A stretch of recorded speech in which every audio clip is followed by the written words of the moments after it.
함께 은혜를 나누고자 하는 말씀은 시편 67편 7절의 말씀입니다. 우리 함께 소리 내 읽도록 하겠습니다. 시작. 하나님이 우리에게 복을 주시리니 땅의 모든 끝이 하나님을 경외하리로다. 아멘. 우리 한 번만 더 읽을까요? 시작. 하나님이 우리에게 복을 주시리니 땅의 모든 끝이 하나님을 경외하리로다. 아멘. 이 코로나 때문에 얼마나 어려우시고 힘드세요? 이 코로나 상황들이 참 힘들고 어려운 중에 있는데, 우리 목사님 말씀대로 한 5년 전에 보훈에서 나와가지고 다시 경상북도 의성에 두 번째 공동체를 개척했습니다. 개척해서 농사도 짓고, 또 여기서는 특별히 산을 하나 4만 5천 평을 장기 임대했습니다. 30년 장기 임대해가지고 지난 2년 반 동안 나무를 한 16,000그루, 17,000그루 심었습니다. 심고 양봉을 하고 있어요. 제가 보훈에서 나와서 거기 다 갖춰져 있었는데 거기를 다 놔두고 다시 맨 땅에 헤딩한 이유는 딱 한 가지였습니다. 하나님께서 저를, 제가 좀 이따 보내드리겠지만 전 세계로 정말 많이 다니게 하셨습니다. 많이 다니면서 농업을 강의하고 또 양계를 통해서 사람들을 자립시키는 일들을 도와왔는데, 북아프리카 지역에 사막화된 땅에 사는 사람들을 만나면서 그 지역을 주로 다니다 보니까 이분들은 농사를 지을 수 있는 땅에 사는 사람들이 아닙니다. 그리고 양계도 할 수가 없습니다. 이 사람들을 어떻게 돕지? 이게 늘 제 마음속에 깊은 과제, 숙제처럼 남아 있었습니다. 그러다가 이 농사를 지을 수 없는 땅에 사는, 사막화된 땅에 사는 사람들, 이들을 어떻게 도울 수 있는가 생각을 해보시면요, 농경문화 전에 사람들은 어디서 살았습니까? 숲에서 살았어요. 그렇죠. 그리고 예수님께서 내 아버지는 농부라고 하셨는데, 이 농부라는 단어가 farmer라는 단어를 안 씁니다. 어떤 단어를 쓰고 있냐면 가드너라는 단어를 쓰고 있습니다. 하나님은 농부 이전에 그분은 정원사셨어요. 정원사셨어요. 실제로 창세기 2장에서 9절에서 보시면 주님께서 보기에 아름다운 나무와 먹기에 좋은 나무를 심었다라고 말씀하고 있는 걸 보게 됩니다. 여기에 힌트를 얻어가지고 직접 산을 하나 장기 임대해서 직접 나무를 심고 숲을 만들면서 정말 이 숲을 통해서 먹고 살 수 있는 길들이 있을까, 이걸 한번 모색해보자, 숲을 만드는 일들을 해보자. 그래서 나무를 심는 일들을 계속해 나가고 있는 중에 있습니다. 오늘 그 이야기도 좀 제가 보여드릴 거예요. 자, 여러분 뭐가 보이십니까? 뭐가 보이세요? 개미가 보이죠? 보시면요, 이 개미 3마리가 보입니다. 제가 어느 날 인터넷에서 이 사진을 발견하고 제가 아주 이렇게 잔잔한 전율의식에 왔어요. 어떤 느낌이냐면, 이 아무것도 아닌 사진 한 장에 개미 3마리인데 이 개미가요, 제가 볼 때 이거 뭐로 보이냐면, 이건 완벽한 선교의 모습을 보여주는 사진이다. 뭔 귀신 시다라 까먹는 소리냐. 자, 보시면요, 이 개미들이 서 있는 바위 있죠? 이 바위가 있습니다. 이건 뭐냐면 복음화된 땅이에요. 진짜예요라고 묻지 마세요. 이건 제가 그냥 해석하는 거니까. 목사는 원래 성경을 해석하고 성경으로 시대와 사건을 해석해 주는 사람이 목사들이에요. 자, 이걸 한번 해석해 볼 테니까 한번 들어보십시오. 말이 되는 소리인지 한번 들어보십시오.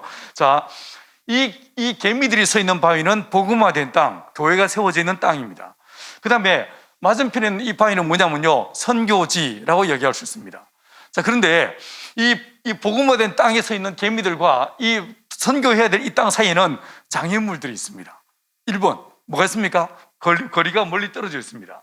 그리고 밑에는 깊이를 알 수 없는 물이 흐르고 있습니다.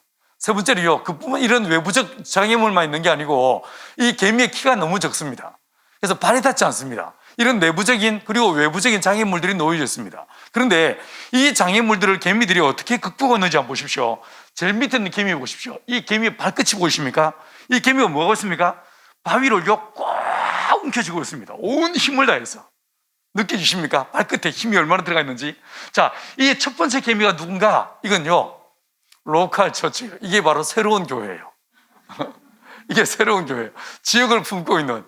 그런데 이 새로운 교회가 그런 것처럼 지역만 바라보고 있지 않고 지역을 품고 그 지역의 사람들 문제들에 대해서 깊이 기도하고 터치하면서도 방향성을 어디를 두고 있습니까? 선교지를 바라보고 있습니다. 쉽게 말해서 미셔널 처치예요. 선교적 교회입니다. 자, 그런데 이 개미가 이렇게 몸을 쫙 앞으로 더듬이까지 앞으로 쫙 뻗고 있는데 두 번째 개미가요, 이 개미, 첫 번째 개미를 딱 움켜쥐고 있습니다.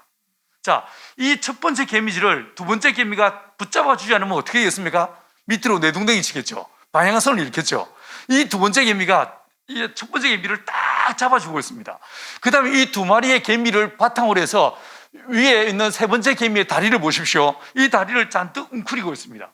이 세 번째 개미의 그 다음 동작은 어떻게 이루어질 것 같습니까? 건너뛸 것 같죠? 이게 누구 같습니까? 이게 선교사예요. 이게 이 미셔너리들이에요. 자, 그러면 요 가운데 있는 이 개미가 누구냐? 이게 저예요. 이게 뭔 귀신 시다랄까 무슨 소리냐? 이제 지금부터 제가 이야기를 시작해 보겠습니다. 여러분, 이건요, 제가 지난 120여 년의 기독교 역사를 한 장으로 딱 축약을 시켜봤어요. 자, 보시면요, 하나님께서 20세기에 딱 들어서면서 굉장히 강력한 세 번의 부흥을 일으키십니다. 첫 번째 어디였습니까? 영국의 웨일즈였어요. 1904년에 영국 웨일즈에서 이반 로버츠라고 하는 25밖에 안 된 청년을 통해서 굉장히 강력한 부흥을 일으키셨습니다. 여러분, 지난 2014년도에 웨일즈의 목회자들 100여 명이 우리 공동체를 방문했습니다. 그리고 우리 공동체에 임했던 그 성령의 역사를 들으면서 정말 많이 울었습니다. 많이 울면서 우리 영국을 위해, 웨일즈를 위해 기도해 주십시오라고 요청한 적이 있었습니다. 여러분, 영국 웨일즈가 첫 번째 부흥의 시작이었습니다. 두 번째 어디 있냐면요, 미국의 LA 아주사 거리였습니다. 이게 1906년 사건이었어요. 이건 역시 토마스 시무어라고 하는 흑인 목회자, 그것도 장애인이었습니다. 그분을 통해서 아주 대단한 부흥이 미국 땅에서 일어났었습니다. 그 다음에 세 번째가 뭐였냐면요, 여러분이 잘 알고 있는 평양, 조선 땅 평양과 원산에서 1907년에 부흥이 일어났습니다. 이것을 선교학자들은 세계 3대 부흥이라고 부릅니다. 자, 이 부흥이 있고 난 다음에 어떤 일이 벌어지냐면요, 1910년도에 존 모트라는 사람이 중심이 돼가지고 스코틀랜드 에딘버러에서 1차 선교대회가 열렸습니다. 무려 1200여 명의 사람들이 전 세계에서 모였습니다. 이때 주제가 무엇이었냐면 우리 세대의 모든 민족을 복음화한다라는 것이었습니다.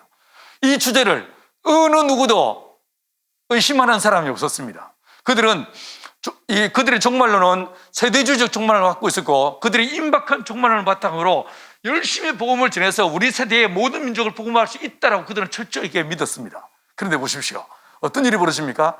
이 웨일즈 에딘버러 선교대회가 있고 난 다음에 불과 5년이 되지 않아서 1차 세계대전이 터집니다.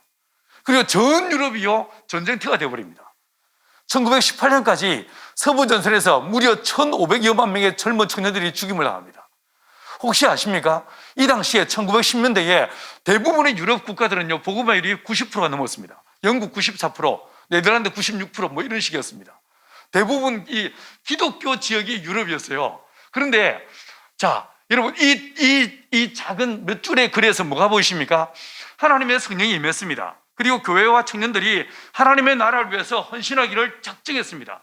딱 이렇게 결단하고 결심하니까 어떤 일이 벌어집니까? 사단의 강력한 공격이 들어옵니다. 맞죠? 영적인 영혼을 구원하는 하나님 나라의 사역을 하겠다고 결단하고 헌신했는데, 이 사단이요, 전쟁을 일으켜가지고 혈기 육에 대한 전쟁으로 이 수많은 젊은 청년들이 죽음을 당하게 합니다. 혹시 여러분들 옛날에 본 영화 중에서 크리스마스의 기적 기억나십니까? 1차 대전을 배경으로 해서 전쟁이 교착화된 상태에서 이쪽에서 성탄절날 이쪽에서 크리스마스 캐롤을 부릅니다. 저쪽 건너편에서 또 같이 캐롤을 부릅니다. 그날 그들 중에 평화가 왔다 이야기를 기억나실 것입니다. 왜 그런 영화가 나왔겠습니까? 그 당시에 연합군이든 독일군이든 누구 하나 예비 없이 어떤 사람들이었습니까? 크리스천들이었어요. 하나님의 나라를 위해서 헌신하고 주님의 거룩한 일을 위해서 결단하니까 이 사단이 강력한, 마치 도전의 응전처럼요, 엄청난 전쟁을 일으켜서 그 하나님의 나라가 확산되는 일을 태클을 결정한 거예요. 이게 끝이었습니까? 아닙니다. 이 전쟁 끝나고 나서 불과 몇 년 지나지 않아서 2차 대전이 터졌습니다. 이 2차 대전은 전 세계로 확전되었습니다. 이 조선 땅도 예외가 아니었습니다. 무려 5천만 명의 사람들이 죽임을 당합니다. 여러분, 하나님께서 지으신 들짐승 중에 이 뱀이 가장 간교했다고 했는데, 이 사단의 간감이 보이십니까? 느껴지십니까? 그러면 이에서는 상황 속에서 하나님은 도대체 뭐 하셨을까? 보시면 1930년대부터 70년대까지 하나님께서 말씀의 전달과 기도 운동을 시작하십니다.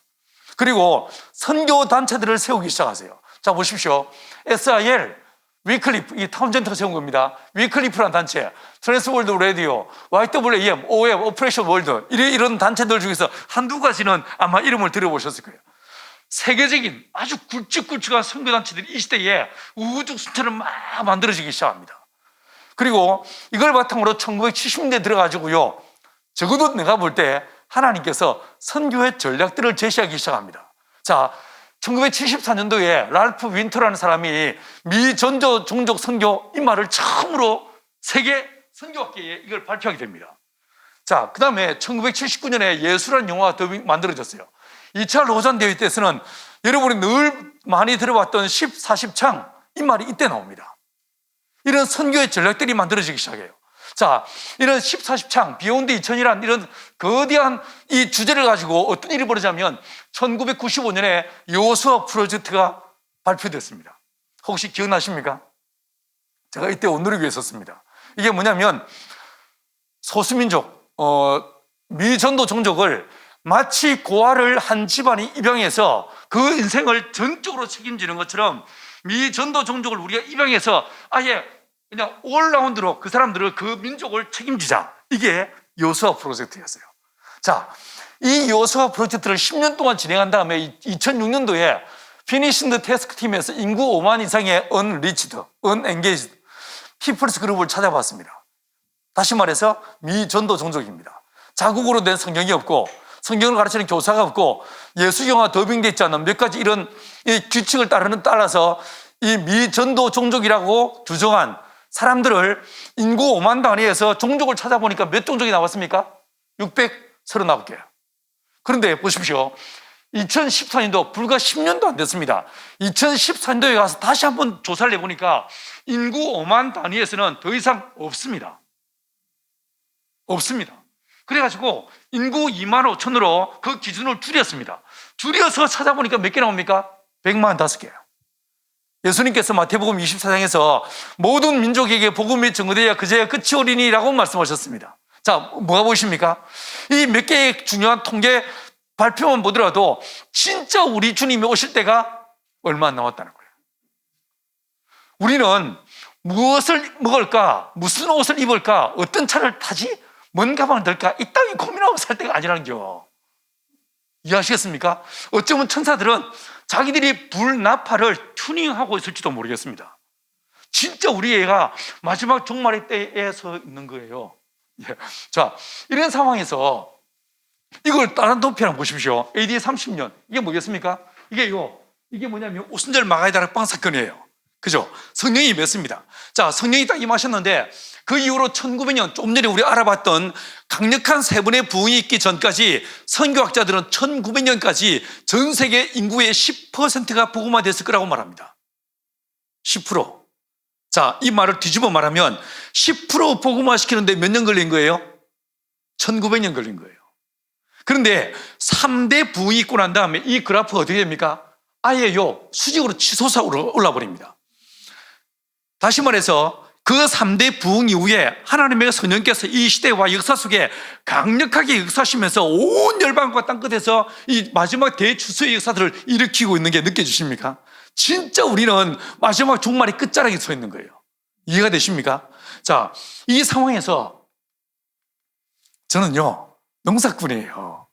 농사 지어서 먹고 살 수 있는 길들을 가르치는 사람이 저예요. 근데 농사꾼인 제가 봤을 때 전 세계 사람들을 딱 놓고 보시면요, 어떤 사람은 밀로 빵을 만들어 먹습니다. 근데 어떤 사람은 쌀로 밥을 먹어요. 자, 여러분 아침 드시고 오셨어요? 뭐 드셨어요? 우린 주로 뭘 먹습니까? 밥을 먹어요. 물론 요즘 이 트렌드가 막 바뀌면서 아침에 주로 빵을 먹는 경우가 많이 생기지만 일단 우리나라 사람들은 쌀로 밥을 먹는 사람들입니다. 근데 유럽 사람들은 밀로 빵을 만들어 먹어요. 왜 누구는 밀로 빵을 만들어 먹고 왜 어떤 사람은 쌀로 밥을 먹을까? 생각해 보신 적 있습니까? 이게요, 제가 농사꾼이다 보니까 이걸 골똘히 어느 날 아주 깊이 고민하기 시작했습니다. 어느 날 답을 얻었습니다. 여러분, 먼저 이 밀과 쌀을 단순하게 비교해 보면 밀은 연작할 수 없는 식물이에요. 연작이 뭔지 아십니까? 심은데 또 심는 걸 연작이라고 말합니다. 밀은 연작할 수 없습니다. 왜냐하면 밀의 뿌리에서는 다른 식물이 자라지 못하게 만드는 페로몬이 나옵니다. 그래서 밀을 심었던데 또 심으면 밀은 대략 언제 수확하냐면 6월 달에 수확합니다. 어느 대륙에서나 6월 달은 굉장히 포근한 기후입니다. 이 6월 달에 밀을 수확하고 나면 낫으로 밀을 잘랐습니다. 그루터기가 남았죠. 죽겠습니까? 살아있습니다. 이 살아있는 온화한 기후에 살아있는 이 밀의 뿌리에서 페로몬이 나와서 그 땅에 뿌려지는 밀의 씨에 영향을 끼칩니다. 1번, 키가 자라지 않습니다. 두 번째, 수확량이 반밖에 나오지 않습니다. 근데 그에 비해서 쌀은 어떠냐면요, 연작이 됩니다. 심은데 또 심어도 관계가 없습니다. 암시라 아니요. 자, 논 보십시오. 논은 늘 논입니다. 다 도시에서만 살았어요. 논이 뭔지도 모르시죠? 이 쌀들을 보시면요, 논은 늘 논입니다. 이 논에 벼를 심고 난 다음에 대략 벼들은 10월 달에 수확하는데 10월 달에 딱 수확하고 나면 바로 뭐가 옵니까? 서리가 내려요. 그리고 겨울이 옵니다. 이 그루터기들이 다 얼어 죽어버립니다. 그래서 연작을 하더라도 수확량에 차이가 발생하지 않는 진짜 착한 식물이 쌀이에요. 자, 그러면 이렇게 연작도 되는 뿐만 아니라 밀과 쌀을 단순하게 비교해보면요, 공통으로 들어가 있는 필수 아미노산을 비롯해서 공통 이 영양소가 대략 24가지가 들어가 있습니다. 공통으로 들어가 있습니다. 근데 어떤 건요, 밀보다 쌀이 137배 많이 들어 있습니다. 어떤 건 90배 더 많이 들어 있습니다. 무슨 뜻입니까? 밀보다 쌀이 훨씬 영양가 높은 식물이에요. 세 번째는요, 밀은 글루텐이라는 성분이 있어가지고 많이 먹잖아요. 반드시 살이 찝니다. 살찌고 싶으세요? 빵 드시고요, 피자 드시고요, 저녁에 출출할 때 라면 한 그릇씩 끓여 드세요. 이게 반드시 살이 찌게 됐습니다. 이게 살만 찌는 게 아니고 그 안에 이 글루텐이 우리 몸에 여러 많은 알러지를 불러일으키게 되어 있어요. 하지만 쌀은 이 글루텐의 영향이 별로 없습니다. 진짜 착한 식물이 쌀이에요. 그럼 왜 저 유러피안들이 지난 8,000년 전에 터키 동부 아나톨리아나 혹은 불가리아 지역에서 왜 밀을 심고 왜 빵을 먹기 시작했을까? 이유가 있습니다. 유럽의 대부분의 토양은요, 석회석 토양입니다. 논을 만들 수가 없습니다. 이 벼들은 수생식물인데, 그래서 물을 그득히 대가지고 거기다가 물을 댄 다음에 거기에다 심어야만 쌀들이 잘 자라게 되어 있습니다. 근데 유럽의 대부분의 지역들은 석회석 토양이라서 비가 오지 않습니까? 스며들어가 버립니다. 논을 만들 수가 없습니다. 두 번째, 이 벼들은 수생식물이다 보니까 심고 난 다음에 대략 55일째 돼에 꽃이 핍니다. 이걸 출수기라고 하는데, 꽃이 피고 열매가 맺히기 시작하는데 이 55일 동안은 절대로 논에 물을 빼서는 안 됩니다. 5월 중순에 모를 심거든요. 그러니까 대략 55일 지나면 언제겠습니까? 대략 6월 하순에서 7월 초순에 해당합니다. 이때는요, 두 가지 조건값이 필요합니다. 대기적인 온도가 28도에서 33도. 두 번째, 습도가 80% 이상이 됩니다. 아주 후텁지근한 날씨에야만 벼들이 잘 자랍니다. 근데 유럽은 어떻습니까? 유럽의 5월달, 6월달, 7월달 어떻습니까? 건기에 해당합니다. 비가 오지 않습니다. 유럽은 언제 비가 옵니까? 11월 달부터 그 이듬해 3월 달이 우기에 해당합니다. 여름에 비가 안 옵니다. 혹시 코로나 끝나고 나서 유럽 여행 계획하고 계시다면 겨울에 가지 마세요. 난리가 납니다. 이 겨울에 밤이 길고 늘 이 칙칙한 날씨이기 때문에 겨울은 이 유럽 여행하기가 참 마뜩지 않은 날씨입니다. 유럽은 여름에 비가 오지 않는 아주 화창한 골저스 데이들입니다. 이러다 보니까 사람들은 좋을지 몰라도 벼들은 어떻게 했습니까? 기후와 토양이 맞지 않는 거예요.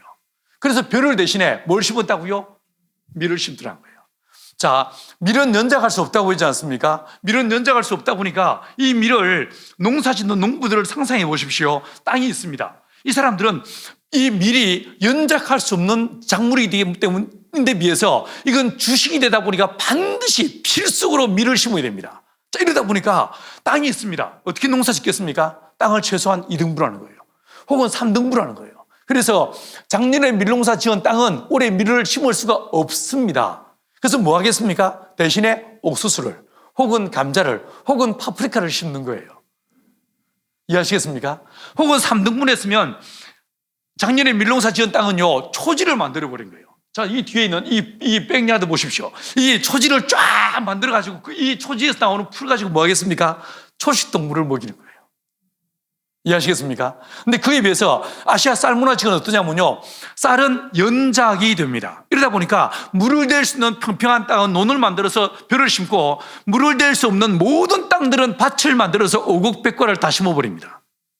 그래서 농업의 기본적인 방향과 정체성이 달라집니다. 자, 유럽 농부들 생각해 보십시오.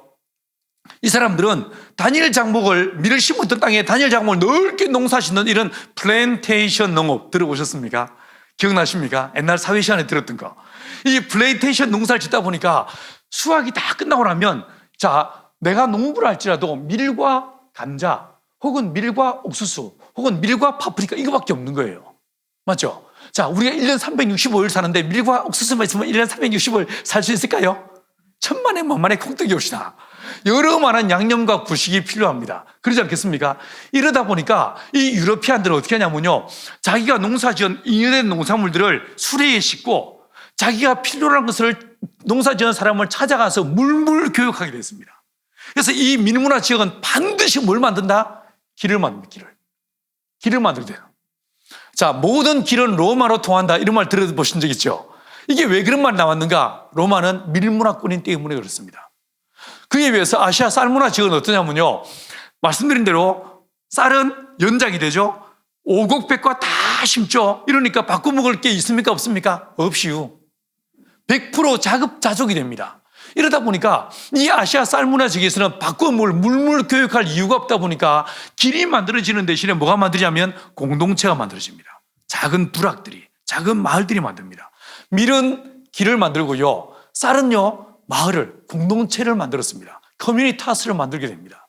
자, 이게 그뿐 아닙니다. 이게요, 이 성의 구조도 달라지는데 유럽은 석회수 토양이다 보니까 나무가 잘 자랍니다. 그리고 바위도 대리석을 비롯해서 무른 바위들이 발달합니다. 성을요 수직적으로 높이 쌓을 수가 있었습니다. 유럽 가보신 적 있죠? 유럽의 성들은 어느 나라 어느 지역 예외 없이 어떻습니까? 수직적입니다. 5층, 7층 높이로 높이 세워져 있습니다. 그런데 그에 비해서 아시아 쌀 문화 지역은 점토성 토양이기 때문에 바위들이 현무암 아니면 화강암입니다. 얘네들은 결이 특이해가지고 정월대에서 망치로 딱 내리치면요 결을 따라 쫙 쪼개버립니다. 네모 반타게 만들기가 진짜 어렵습니다. 그래서 성을 높이 쌓을 수가 없었습니다. 어떻게 했을까요? 대신에 유럽은 수직적인 데 비해서 이 아시아 쌀 문화 지역은 수평적이었습니다. 999칸 방을 옆으로 붙여졌습니다. 중국의 자금성, 황제가 살던 성이지만 높지 않습니다. 어떻게 지었습니까? 9,999칸 옆으로 짓습니다. 우리는 수평적인 데 비해서 유럽 사람들은요 수직적이었습니다. 동물도 다릅니다. 가축도 다릅니다. 이 유럽 지역은 사람도 먹을 것이 부족하다 보니까 사람과 먹이 경쟁을 벌일 수 있는 잡식 동물을 선호하지 않았습니다. 대신에 누굴 길렀을까요? 초식 동물을 기릅니다. 소, 양, 말, 염소 이런 걸 길렀습니다. 이 아시아 쌀 문화 지역은 어떨까요? 고온 다습하고 여름이 길다 보니까 음식이 빨리 상할 수 있습니다. 그래서 반드시 누굴 기릅니까? 잡식 동물을 기릅니다. 먹고 남은 잔반을 처리하기 위해서 누굴 길렀을까요? 돼지. 그래서 집집마다 이거 개도 길렀어요. 유럽도 개를 기르고 아시아도 개를 기르는데 개를 기르는 이유와 목적이 다릅니다. 유로피안들은 양을 기르다 보니까 쉽독으로 양을 치기 위한 목동의 친구로서의 이 개를 길렀습니다. 그래서 개는 동료요 친구이기 때문에 거의 잡아먹지 않습니다. 하지만 이 아시아 쌀 문화 지역은 이유와 목적이 달랐습니다. 왜 개를 길렀을까요? 집집마다 개 몇 마리? 3마리. 이름이 뭐였어요? 초복이, 중복이, 말복이. 제가 충청도 살 때 충청도 어르신들이 개고기 먹냐라는 말을 딱 줄여서 뭐라고 하냐면 개혀? 이렇게 말해요. 아니요, 저 안 해요. 자, 정말 달라지죠, 그죠? 이렇게 이 언어도 달라지고 그리고 또 이 사람들의 복식도 달라지고 다 달라집니다. 다 달라지는데 자, 보십시오.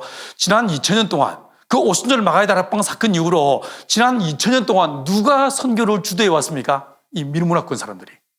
밀은 길을 만들고 쌀은 공동체를 만든다고 말씀드렸는데 길을 만드는 이 밀문화권 사람들이 복음을 들고 온 열방으로 뻗어나갔습니다. 대륙의 끝에서 바다를 만나면 배를 띄웠습니다. 길이 없으면 길을 만들어 갔습니다. 그 결과 온 5대양 6대지로 뻗어나가면서 이 사람들이 식민지를 개척하고 신대륙을 발견하면서 그 다음에 뭐합니까? 복음을 전했어요.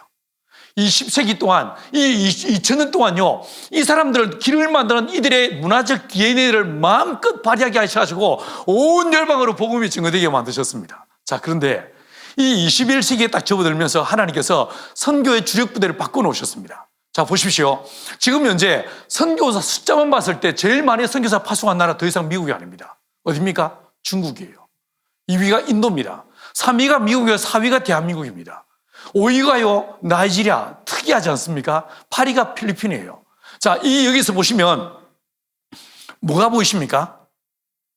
이 통계표에서 뭐가 보이세요? 제가 지금까지 길게 뭔 소리 했습니까? 밀과 쌀. 보시면 미국을 제외하고 중국, 인도, 한국, 나이지리아, 필리핀 모두가 다 뭘 먹는 나라들이에요? 쌀을 주식으로 한 나라예요. 맞죠? 제가 볼 때 미국이란 나라가 지난 250년 전에 앵글리칸들에 의해서 식민지화되지 않았으면 어땠을까? 이 사람 쌀로 밥을 먹었을 거예요. 저는 농사꾼이다 보니까 어느 나라, 어느 지역을 하든지 흙을 만져봅니다. 냄새를 맡아보고 입에 넣고 맛을 봐요. 세계에서 제일 좋은 토양이 어딘지 아십니까? 미국입니다. 미국입니다. 미국과 캐나다, 북아메리카. 이게 가장 비옥합니다. 진짜 흙이 좋습니다. 너무너무 부럽습니다. 여름에 비가 옵니다. 여름에 비가 옵니다. 그래서 이 사람들은 원래는 쌀 농사 지어야 될 땅에다가 밀농사를 짓다 보니까 이 캘리포니아 지역에서 강력한 사막화 현상이 일어나고 있는 것을 보게 됩니다.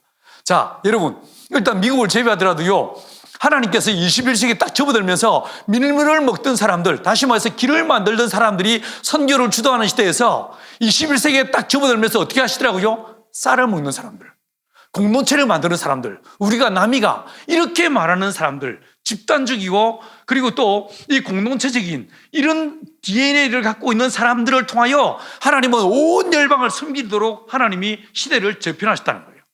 이런 상황에서 한국을 생각해 보십시오. 여러분 KWMA라고 들어보셨습니까? 한국 세계 선교협의회, 이런 단체가 있습니다. 아마 여러분 교회도 거기 가입됐을 거예요. 여러분 대부분의 선교단체가 여기 가입됐습니다. 이 KWMA에서 수년 전에 2030년까지 우리가 전 세계 10만 명의 선교사를 파송하겠다라고 선언했습니다. 자, 이 약속을 우리가 지킬 수 있을 것 같습니까? 여러분은 어떻게 생각하십니까? 제가 현재 매년 10개에서 12개 선교단체 훈련을 시키는데 제가 참여합니다. 그런데 요즘은요, 리크루팅 자체가 안 됩니다. 선교사 후보생들 모집하기도 어렵습니다. 여러분, 교회마다 이 팬데믹을 겪으면서 선교비가 휙휙 떨어지고 있는 상황이었습니다. 이 상황에서 정말 한국교회가 10만 명을 파송할 수 있을까? 여러분은 어떻게 생각하십니까? 나는 이 말에 별로 공감이 되지 않습니다. 그런데 숫자로는 10만 명을 파송하지 못할지 몰라도 우리가 이 새로운 교회가 선교의 제대로 된 롤 모델을 만들어낼 수 있다면, 그래서 이 모습을 보고 중국 교회가, 인도 차이나 반도의 교회가 우리도 저렇게 하면 되겠구나 라고 하는 모델을 만들어낼 수 있다면 어떻겠습니까? 이거 진짜 획기적이고 이거는 정말 놀라운 어떤 영향력을 끼칠 수 있는 결과들이지 않겠습니까? 지금 보십시오. 저도 온누리교에 있었지만 지금 한국에 있는 대부분의 교회들의 선교의 전략들은 어떻습니까? 우리가 배웠던, 우리가 읽었던 대부분의 선교 교과서들은 앵글리칸들이 쓴 책들이었어요. 밀문화권 사람들의 세계관으로 쓴 책들이었습니다. 그들의 선교의 방식이 무엇이었습니까? 선교사 모집합니다. 그리고 훈련시킵니다. 파송합니다. 어떻게 합니까? 풀 스포트 해줍니다. 한 사람당 2,000불씩, 2,500불씩, 3,000불씩, 초기 자금 수만 불씩 해줍니다. 자, 이런 선교의 방식들을 중국 교회가, 자기 교회 목회자도 자립이 안 되는 진짜 가난한 베트남 교회가, 캄보디아 교회가 무엇으로 이런 식의 선교의 전략들을 따라할 수 있겠습니까? 그러지 않겠습니까? 여러분, 이 새로운 교회가, 또 저희 공동체가 요 마지막 때에 어떻게 하면 정말 아시아의 많은 가난한 나라들이 우리를 보고 우리도 저렇게 선교하면 되겠구나, 이 모델을 제시할 수 있을까? 이걸 여러분 기도하고 우리가 모델을 찾아내야 되지 않겠습니까? 자, 보시면요, 초대교회 때 하나님의 성령이 임하셨습니다. 그분의 선교의 전략이 무엇이었습니까? 메가 처치가 아니었습니다. 초대교회 오순절날 모였던 사람들의 숫자가 몇 명이었습니까? 120명. 누가 120명짜리 교회를 큰 교회라고 말하겠습니까? 스몰 사이즈의 작은 교회에 불과했습니다. 근데 이 120명짜리 초대교회가, 예루살렘 교회가 성령으로 충만케 되니까 어떻게 됩니까? 하루에 3,000명이, 하루에 5천 명이, 심지어 사도행전 6장 7절에 말씀하시기를 제사장들까지 예수를 믿기 시작했다라고 이야기하고 있습니다. 여러분, 진짜 중요한 건 사람 숫자가 아닙니다. 맞죠? 사람 숫자가 중요한 게 아닙니다. 우리 여성 예배, 수요 예배에 100명도 안 되는 사람이 모였는데, 여러분, 이 숫자가 중요한 게 아니고 진짜 저와 여러분의 심령 안에 예수의 피가 흐르고 하나님의 성령의 사로잡히게 될 때 우리가 세상을 바꿀 수 있다는 거예요. 맞죠? 자, 여러분, 하나님께서는 아주 작은 스몰 사이즈의 공동체를 통해서 세상을 뒤집어 놓는 이 전략을 채택하십니다. 실제로 지금 남아있는 전 세계를 보십시오. 무슬림, 불교, 힌두 혹은 샤머니즘, 대부분요 아프리카, 아시아 예외 없이, 어느 지역 예외 없이 종교 공동체 지역들이 선교의 대상으로 남아 있습니다. 중앙아시아에 여러분이 단기 선교를 갔다고요? 아닙니다. 그 지역은요 100% 무슬림 지역입니다. 그러지 않습니까? 인도에 가셨다고요? 인도라는 나라가 중요한 게 아닙니다. 그 지역은요 이 힌두 지역으로 강력하게 똘똘 뭉쳐 있는 것을 보게 됩니다. 그런데 하나님께서 힌두보다, 무슬림보다, 불교보다 훨씬 강력한 유대 공동체 안에 하나님께서 먼저 오순절날 마가의 다락방에 성령을 딱 부으셔가지고 선교를 딱 시작하시면서 이 마지막 종말의 때에 종교 공동체 지역에서 어떻게 생겨될지에 대한 롤 모델을 보여주신 거예요. 뭐였다고요? 작은 공동체. 두 번째, 성령으로 충만한 공동체. 이거면 된다는 거예요. 돈이 중요한 게 아니고, 전략이 중요한 게 아니고, 여러분, 그 어떤 것보다도 예수의 피가 뚝뚝 흐르는 하나님의 성령으로 충만한 작은 셀 그룹들이 이 교회에 많아질 때 이것이 바로 민족을 새롭게 하고 세상을 뒤집어 놓을 수 있다. 이 이야기를 하고 계신 거예요. 20년 전에 제가 온누리교회를 사직하고 보온으로 내려가면서 내 안에 소망이 있었습니다. 하나님, 제가 농사를 지어본 경험도 없고 땅도 없고 돈도 없고 아무것도 없지만 주님, 제가 농사를 지어서 직접 한번 자급자족을 해보겠습니다. 제가 에너지도 직접 만들어 써보겠습니다. 집도 내가 직접 짓겠습니다. 의식주에 대한 새로운 모델들을 한번 만들어 보겠습니다. 이런 마음이 있었습니다. 만약에 아무 경험도 없고 아무 돈도 없고 땅도 없는, 아무것도 없는 제가 만약에 농사를 지어서 자급자족할 수 있고 직접 에너지도 만들어 쓸 수 있고 한다면 이 방법은 어쩌면 아시아, 아프리카 진짜 많은 사람들한테 길이 될지 모르겠습니다. 이런 소망이 제 안에 있었습니다. 그래서 온누리교회에서 도와주시겠다는 모든 도움을 거절했습니다. 심지어 개인적으로 알고 있었던 장로님들이나 권사님들의 개인적 도움도 거절했습니다. 미쳤죠? 지정신이 아니요. 그죠? 근데 정말 내 안에 소망이 있었어요. 하나님, 만약에 내가 누군가로부터 도움을 받고 시작한다면 도움을 받을 수 없는 아프리카의 누군가에게 이 내 길이 무슨 길이 될 수 있겠습니까? 그렇지 않겠습니까? 만약에 내가 온누리교회에서 두둑히 한몫 뜯어내가지고 시작했다고 생각해 보십시다.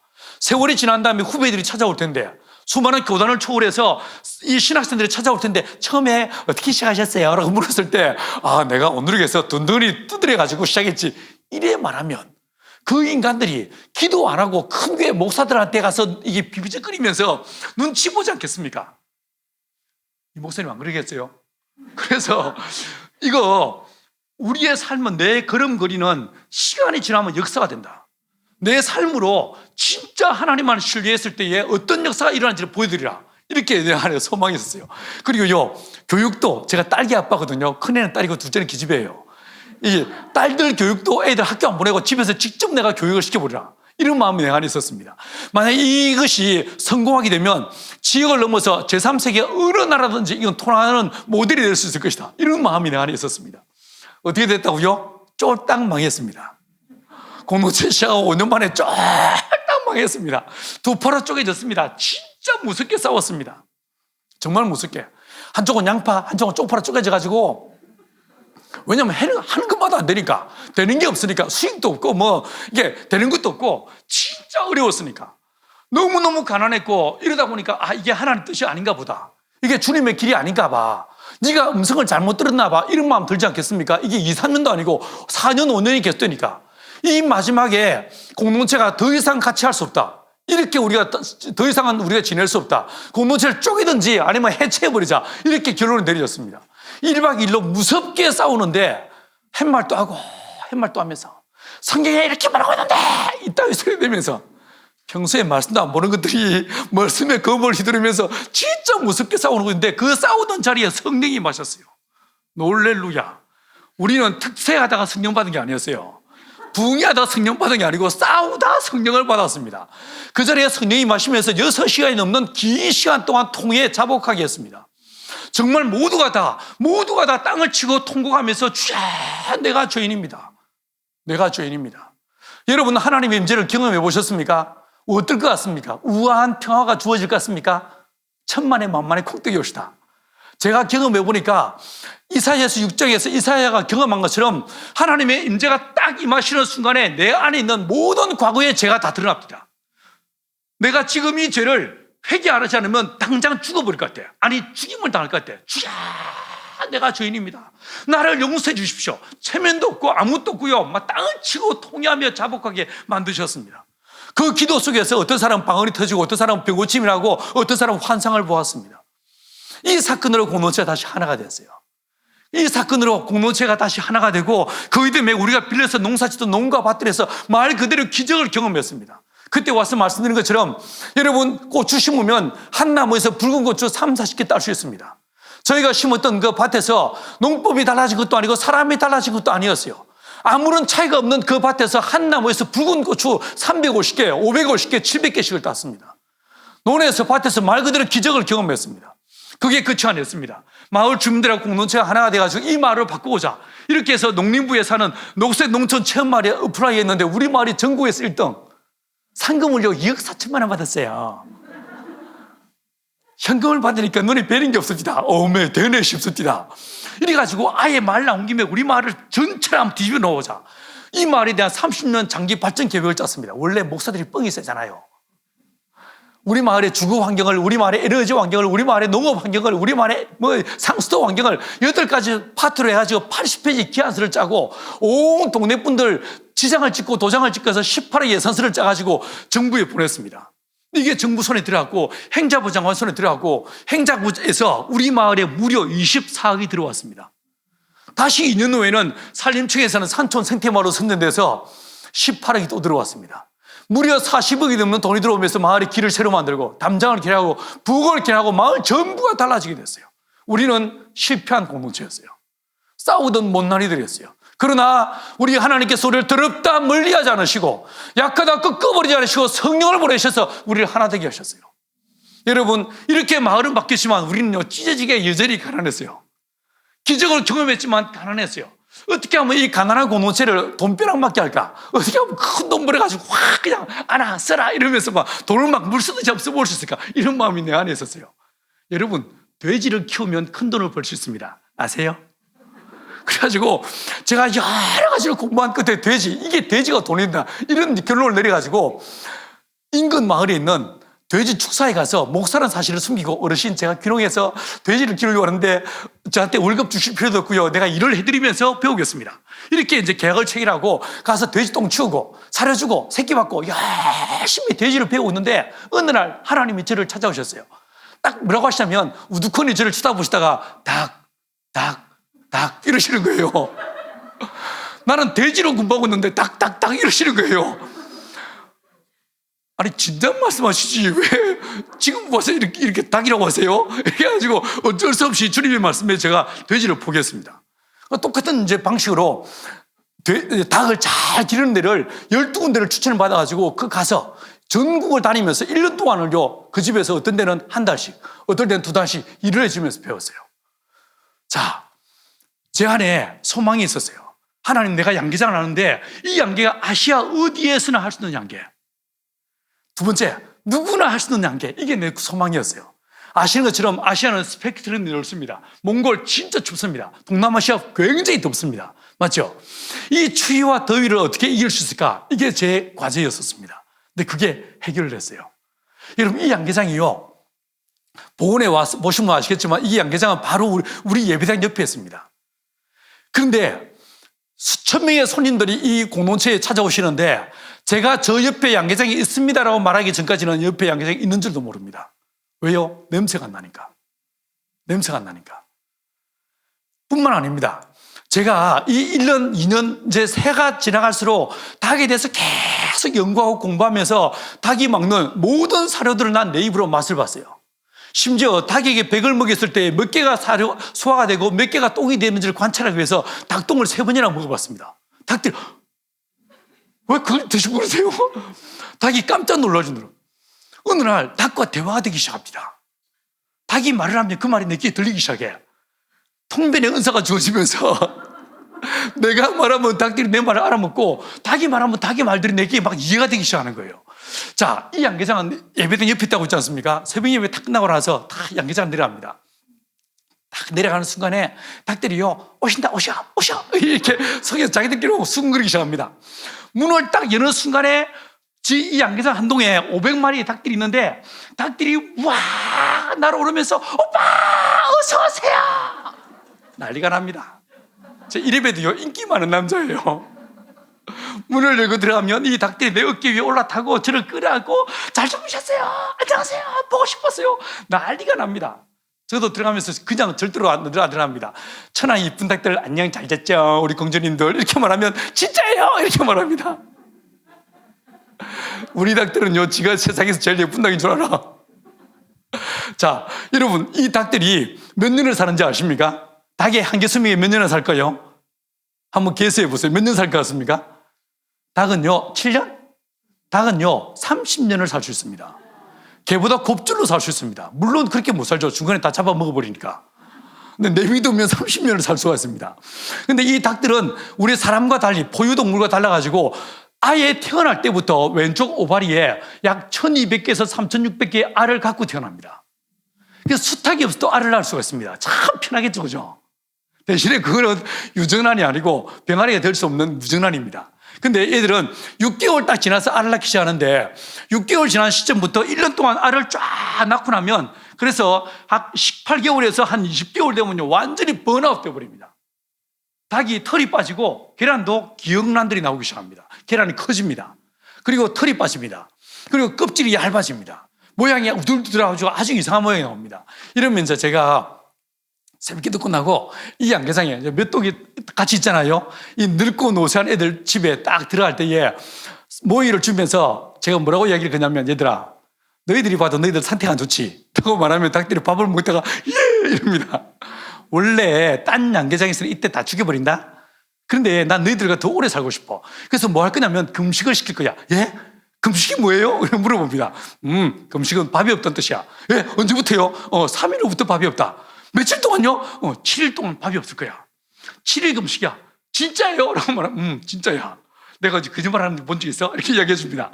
너희들 오늘부터 단단히 마음으로 준비해라 라고 이제 경고를 해줍니다. 다음날 아침에 갔습니다. 딱 문을 열고 들어가면 여전히 날아오릅니다. 오빠 어서 오세요 그럽니다.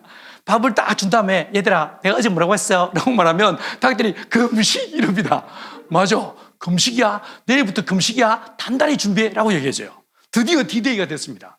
여러분 밥을 금식하지 않는 애들은 여전히 날아오며 저를 웰컴합니다. 그런데 금식하기로 한 애들 방에 들어가면요 문을 열고 들어가도 아무도 날아오르지 않습니다. 밥이 없다는 내 말을 언더스탠딩하는 거예요. 믿거나 말거나. 그런데 사실이에요. 닭과 대화가 되기 시작합니다. 여러분 이건요 제가 양계장 짓는 모습이에요. 양계장 안에 들어가 보십시오. 별거 없이요 매우 단순합니다. 보편성을 띠고 운동력을 가지려면 단순해야 됩니다. 복잡하고 어려우면 나밖에 못합니다. 이건 단순해야만 누구나 따라할 수 있습니다. 학교 문턱도 안 가본 사람도 이 정도로 나도 할 수 있겠네 이런 게 돼야져야 세계화를 이뤄낼 수 있는 거예요. 맞죠? 진짜 단순합니다. 근데 여기에 비밀이 있습니다. 보시면요 양계장 지붕이 뭐로 되어 있습니까? 양철로 되어 있습니다. 자, 요즘은요 정말 우리는 특별한 시대를 살고 있어요. 어디 가나 우리는 어떻습니까? 우리는요 변호로 통합니다. 맞죠? 제가 좀 전에 들어오면서 여기는 희한하게 생년월일을 적으라고 합니다. 생년월일도 적고 전화번호도 적었습니다. 또 뭐합니까? 체온을 재요. 어디나 지금 어떻습니까? 전 세계 어디나 예배 없이 번호로 통하는 시대가 됐어요. 아무도 여러분 이름을 안 물어보면 저 실례지만 이름이 어떻게 되세요? 이렇게 안 물어봅니다. 맞죠? 딱 돼가지고 오른손 손목이나 이마에 대고 내 체온을 통해서 체온을 체크합니다. 번호를 숫자를 체크합니다. 여러분, 요한계시록 13장과 14장에서 보시면 마지막 종말의 때가 되면 짐승의 표가 나오지 않습니까? 이거 무슨 뜻입니까? 마지막 종말 때가 되면 숫자가 세상을 지배하는 시대가 온다라는 말씀이지 않겠습니까? 우리는 그걸요, 지금 미리 겪어보고 있는 거예요. 겪어보고 있는 거예요. 지금 미리 그 일들이요, 우리가요, 한번 경험하고 있는 이런 시대가 지금 시대인 거예요. 진짜 마지막 종말의 시대, 짐승의 표를 받지 않으면 누구도 매매할 수 없는 이런 시대가 온다. 너희들 준비해라. 이런 하나님의 음성이 들리지 않습니까? 자, 사람들은 체온이 몇 도예요? 여러분 아시면 재보니까 몇 도입니까? 36.5도. 왜 36.5도인지 아세요? 365일 따뜻한 인간으로 살라고 36.5도로 만드신 거예요. 닭은 몇 도인지 아십니까? 닭은 체온이 어떻게 될까요? 제가 관찰해 보니까 아래에서 딱 부화하면 39도입니다. 근데 신기하게도요, 4일 동안은 39도로 있어요. 4일째부터 체온이 서서히 올라가기 시작합니다. 열흘째가 되면 40.6도, 41.7도가 됩니다. 굉장히 뜨거운 온열동물이에요. 근데 얘네들은 땀샘도 없습니다. 온몸에 이 더운 날에 가죽 잠바 입고요, 트롯을 끼어 입고 삽니다. 여름에 얼마나 더울까? 안 그러겠습니까? 자, 우리가 여러분들 다 암탉이라고 생각해 보세요. 여러분들이 모여있습니다. 그럼 더운 여름날 바깥 외기 온도가 우리 체온하고 비슷할 때 정말 미칠 정도로 덥지 않겠습니까? 이러면 닭들이 어떻게 하겠습니까? 날개를 벌리고 거칠게 숨을 쉽니다. 자기 안에 있는 더운 열기를 내뿜기 위해서. 자, 그러면 여러분 머리 위에 온도는 어떻게 되겠습니까? 뜨거워지죠. 이 더워진 공기는 어떻게 될까요? 위로 올라가죠. 이걸 대류라고 말합니다. 위로 쫙 올라갔는데 위에 지붕에 뭐가 있습니까? 양철, 햇빛보다 더 뜨거워진, 달구어진 양철이 있습니다. 그러면 위로 올라간 더운 열기는 어떻게 될까요? 도로 내려올까요? 새로운 과학 학설이 나왔네요. 자, 보시면요, 제가 창문을 만들어놨어요. 이 창문으로 더운 열기가 쑥 빠져나가 버립니다. 빠져나가는 순간에 내부와 외부의 기압차가 발생하면서 이 앞에서 바람이 슥 밀려 들어옵니다. 이해하시겠습니까? 공기가 제가 만든 이 양계장에서는 anytime 더운 공기는 계속 빠져나가고 바깥에서 계속 공기가 들어오는 서큘레이션이 계속 일어나는, 공기의 순환이 계속 일어나는 늘 바람이 부는 구조가 되는 거예요.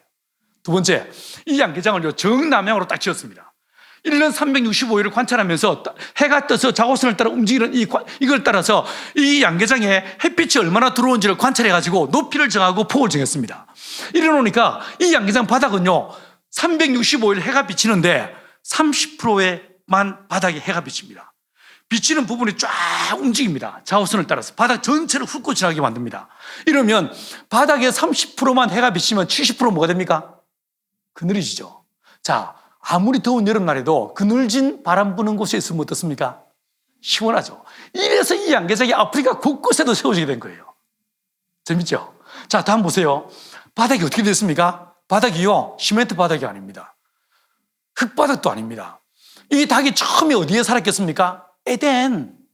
맞죠? 아까 제가 창세기 2장 9절에서 에덴이 어떤 곳이었다고요? 보기 아름다운 나무와 먹기에 좋은 나무를 심었다고 했어요. 여러분 상상을 해보시면 에덴은 어느 땅도요, 예외 없이 맨 흙이 드러나지 않았을 거예요. 낙엽이 켜켜이 덮여져 있었을 거예요.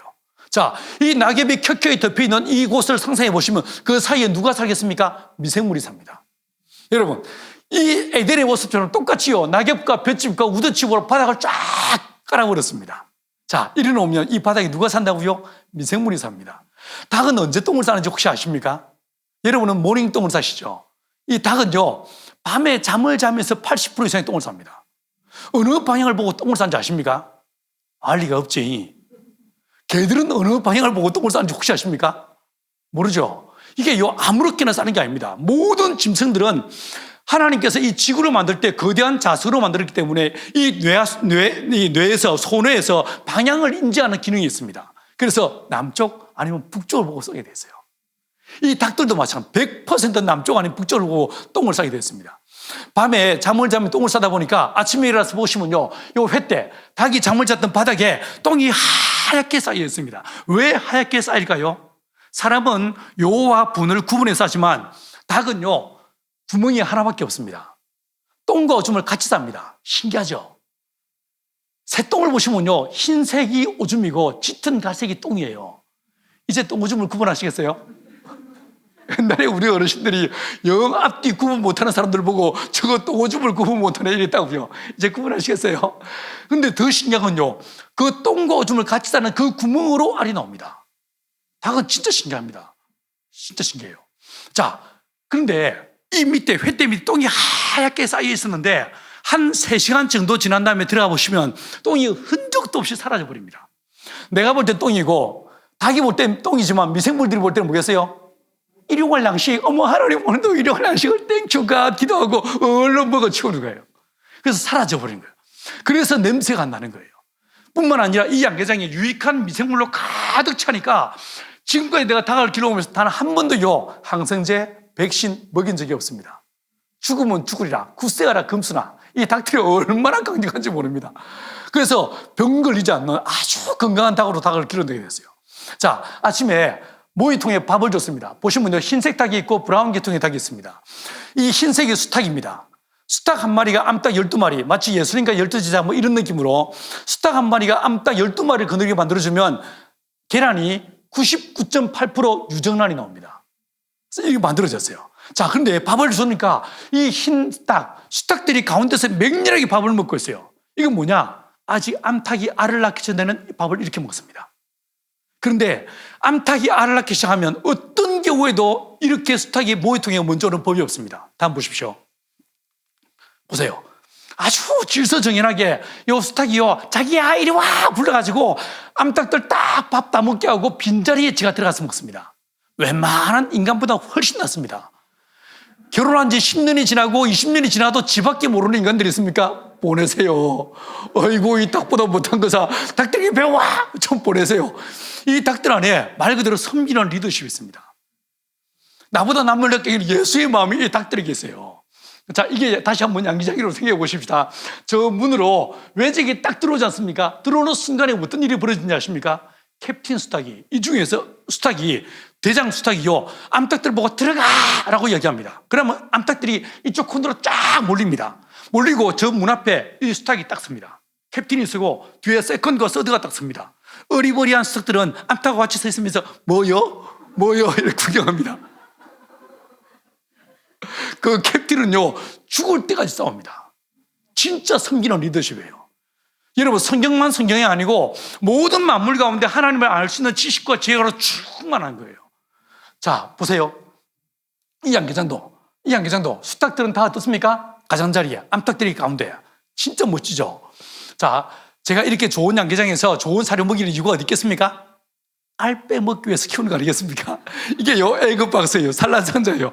보시면 닭들이 날아올라서 발 들고 안에 들어가는 거예요. 근데 제가 문을 달아놓고 문 닫은 이유도 있습니다. 앞에요, 각각의 칸막이가 있고 앞에 커튼을 달아놨어요. 왜 커튼을 달아놨을까요? 자, 계란은 둥근 면이 있고 뾰족한 면이 있습니다. 어느 면이 먼저 나올까요? 안 나와서 모르시죠? 자, 아기 낳을 때 발이 먼저 나옵니까? 머리가 먼저 나옵니까? 똑같아요. 닭도요, 둥근 면이 먼저 나옵니다. 이러다 보니까 닭이 알을 낳을 때 아주 용을 씁니다. 꼭 여러분들 애 낳을 때와 똑같습니다. 진짜 용을 씁니다. 근데 이때 앞에 커튼이 없으면 밖에 기다리는 애가 줄 서가지고 뭐요? 들어간 지 언제인데 아직도 안 나오고요? 변비요? 나오던 계란이 도로 들어가지 않겠습니까? 그래서 닭의 프라이버시를 보호해주기 위해서 이렇게 커튼을 만들더라고요. 이런 섬세함. 자, 보세요. 이 닭이 지금 고개 숙여 뭐라고 말합니까? 아직 멀었어요. 이렇게 말하고 있죠. 소리가 들리십니까? 저 닭 뭐라고 말하고 있습니까? 어이구 시원하다 이렇게 말하고 있죠. 얘 지금 옆에서 지금 뭐 하고 있습니까? 소리가 들리십니까? 자, 보시면요, 계란이 나오는 거예요. 자, 암탉 500마리 기르면요, 이 닭들은 이 하이란 브라운인데 이 애들은요, 연평균 365일 88%에서 96%의 산란율을 보입니다. 자, 계산 한번 해볼게요. 500마리 하루에 80%, 계란 몇 개? 400개. 자, 한 알에 500원 하면 하루에 매출이 얼마? 20만 원. 슬슬 입질이 오십니까? 괜히 도시에서 앞으로 남고 뒤로 미치는 이상한 인생을 살지 마시고 오세요. 난 여러분들 자립시킬 자신이 있어요. 이러다 보니까 이 양계가 전 세계에 뻗어나가가지고 가난한 현지인들을 자립시키는 도구가 된 거예요. 오죽했으면 옛날 우리 어르신들이 알부자 이런 말 했겠습니까? 알부자. 자, 저희가요, 직접 다 사료를 만들어서 먹입니다. 논농사도 짓고 밭농사 짓고 저희가 풍력발전기를 직접 만들었습니다. 미치겠죠? 이걸요, 날개를요, 다 나무로 깎아서 만들었습니다. 이게 제너레이터입니다. 안에 자석을 집어넣고 코일 감아가지고, 일일이 다 코일 감아가지고, 이게 바람의 힘에 돌아가면 자기자기 형성되면서 전기가 만들어진 거예요. 이걸 배터리에 축전해서 쓰는 거예요. 바람이 안 불 때는 태양광으로. 애니타임 연동을 시켜가지고 전기를 작업발전합니다. 여러분 집에 한 달 전기를 얼마씩 내십니까? 저희 집은요, 하루에 900원, 한 달에 900원. 혹은 1000원. sometime, 우리 집에서는요, 어제 같은 날은요, 계량기가 거꾸로 돌아갑니다. 미치겠죠? 전기를 직접 작업발전했습니다. 이건요, 태양광 조리기. 연료가 없어서 밥을 못 해먹는 아프리카의 말라위에, 모잠비크에 진짜 가난한 사람들 위해서 이걸 보내가지고 연료를 없이도 이걸로 물을 끓일 수 있도록 만들어드렸습니다. 이건 정수기. 처음에 돈이 없어가지고 집을 짓게 되는데 자재 살 돈이 없어가지고 아파트 모델하우스 철거할 때 나오는 폐목들 사다가 일일이 못 뽑고 그 나무로 이렇게 집을 지었습니다. 처음에 집을 이렇게 지으니까 동네 분들이 이게 뭐요? 아, 예, 저희들 집 짓는 겁니다. 축사 아니요. 뭔 집을 이따로 왜 이렇게 썩 죽으란 놈으로 집을 왜 동네를 들이피고 지랄이요? 난리가 났었습니다. 하지만 지금은요, 이런 식으로 저 푸른 초원에 이렇게 2층 집, 이게 제 모습이거든요. 요 30평짜리 집 두 채 다 짓고 내려와서 앞에 데크 짜고 있는 모습이에요. 이건요, 우리 공동체, 의성에 세워진 두 번째 공동체입니다. 왜 제가 의성에 나갔는가? 이 보온에 내가 계속 있으면 젊어서 몇 년 고생한 그 말로 우려먹고 살겠습니다. 그래서 우리 식구들을 5년 동안을 설득했습니다. 나는 농사도 지을 줄 알고 집도 지을 줄 아니까 저를 내보내 주십시오. 내가 한 번 더 공동체를 개최할 수 있도록 기회를 주십시오. 5년을 설득해서 나왔습니다. 다 내비두고 다시 맨몸 동아리로 의성에 와서 다시 공동체를 개최했습니다. 집을 짓는 자원봉사자 모집에서 집을 짓는 모습인데, 자, 뒤에 이 사람들 뒤에 집을 보십시오. 벽체 다 세워졌죠, 그죠? 지붕 올라갔죠. 다 지어졌어요. 이렇게 하는데 얼마나 걸릴까요? 한 달이면 돼요. 한 달이면. 날림집이냐고요? 천만에요. 목조주택이에요. 왜 이러세요? 이렇게 집을 짓습니다. 여러분, 이건 뭐냐면요, 제가 작년부터 해서 무슨 짓을 또 하기 시작했냐면, 한국에 다시 귀환하는 선교사, 두 번째, 은퇴 선교사들, 오도 갈 데 없는 자기의 주거지가 마련되어 있지 않은 정말 많은 선교사들이 있습니다. 이분들은 어떻게 한국교회에서 대안이 없습니다. 정말 답이 없습니다. 노답이에요, 노답. 그런데 나는 집을 지을 줄 알지 않습니까? 그래서 앵벌이를 했습니다. 돈을 모아가지고요, 18평짜리 방 2칸짜리 집을 이렇게 지어드렸어요. 지어드리면서 은퇴 선교사들 2가정을 모셨습니다. 그리고 어떻게 했냐면, 이 의성군에만 하더라도 다문화 가정이 900가정이 넘습니다. 자, 한국에 농촌에 교회가 있죠. 하지만 영어도 안 되는 목회자가 무슨 수로 캄보디아 말을, 베트남 말을 할 수 있겠습니까? 그런데 이 선교사들은 베트남에서, 캄보디아에서, 중국에서 20년, 30년을 살다 온 사람들입니다. 그러지 않습니까? 그래서 이분들한테 어르신들, 딴 거 없습니다. 우리 밥 같이 먹을 테니까 밥 걱정하지 마시고, 두 번째, 저희가 양봉을 하고 있는데 우리가 꿀통 사드릴게요. 벌통 사드릴 테니까 벌 키우십시오. 그 꿀을 우리한테 팔아가지고 작업하십시오. 자비량 하십시오. 그 다음에 대신에 이 동네 돌아다니면서 다문화 가정 자매들 도와주십시오. 애들 앞에서 병원 갈 때 가서 통역해 주시고, 가정통신문 읽어주시고, 자매들 김치 담는 거 도와주시고, 이러면서 복음을 전하겠습니다. 작년만 하더라도요, 작년 1년 동안에 30여 명을 전도했습니다. 할렐루야. 올해 또 제가요, 어제까지 뭐라고 하냐면, 지금은 양복 입고 내가 서 있지만 이 집 두 번째 또 2채를 또 짓고 있습니다. 앵벌이 해가지고. 집 짓다가 왔어요. 제가 건축하는 기간에요. 자, 그래서 하나님의 성령이 임하신 다음에 우리 마을이 어떻게 바뀌었는가? 길을 새로 만들고, 이건요, 마을 정화조입니다. 이 마을 회관, 마을 광장, 마을에 이런 공원들도 만들었습니다. 길을 새로 만들고 담장을 개량하고 부엌 개량하고 마을 전부가 달라지게 되었습니다. 여러분, 우리는 실패한 공동체였어요. 그러나 하나님 우리를 더럽다 멀리하지 않으시고 약하다 꺾어버리지 않으시고 성령을 보내셔서 이와 같이 마을, 우리 공동체만이 아니라 마을 전부를 이렇게 바뀌어 놓으십니다. 여러분, 이런 농업 기술 가지고 제가 뭐하고 다니는가? 온 세상을 싸돌아다니면서, 이게 중국입니다. 중국의 운남성에 있는 소수민족 마을의 소학교 기숙사입니다. 애들이 일주일에 월요일 아침에 올 때 이런 망태에다가 자기 일주일치 양식을 챙겨옵니다. 요 밑에 나뭇가지가 보이십니까? 학교 뒤에 돌아가시 보시면요, 남자아이들, 여자아이들 이런 공간이 있고 자기 손으로 직접 이렇게 감자를 삶아 먹습니다. 하루에 2끼. 내가 이 아이들을 어떻게 도울까 고민하다가 학교 옆에 양계장을 지었습니다. 그리고 중국 제자 2명을 여기 내려보냈습니다.